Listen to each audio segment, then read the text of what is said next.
V prvých dvoch dueloch Skalici inkasoval Zvolen až 14 gólov. Svozilovci sa však pred 5. súbojom série nepoučili. Opäť nenašli recept na skalický gólostroj v domácom prostredí.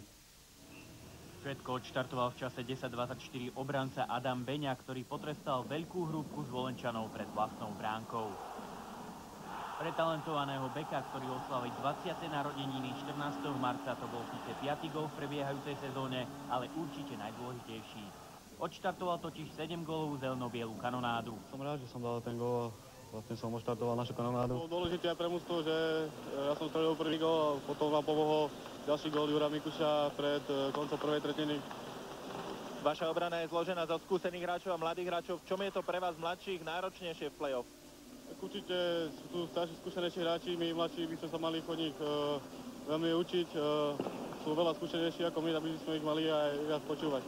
Chce Skalica ukončiť už sériu dnes vo Zvolene? Tak určite toto play-off je veľmi ťažké a dúfam, že túto sériu tu vo Zvolene dnes ukončíme. Čo musíte ustrážiť zo strany Zvolena, aby ste uspeli? Tak dodržovať tie veci, čo sme hrali doma.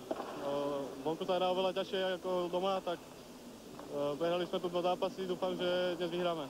Ďakujem za rozhovor.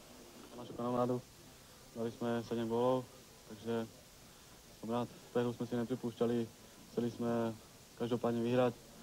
Si dovolím povedať, že je sila v tomto manšafte. Slovenský fanklub ešte verí, ešte kurcuje svojich a toto je gól!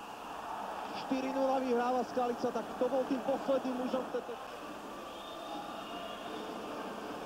Beňa výborne nahodil ten puk, tak toto bol Liščák alebo Kocák. No napokon možno od Korčule Kocáka.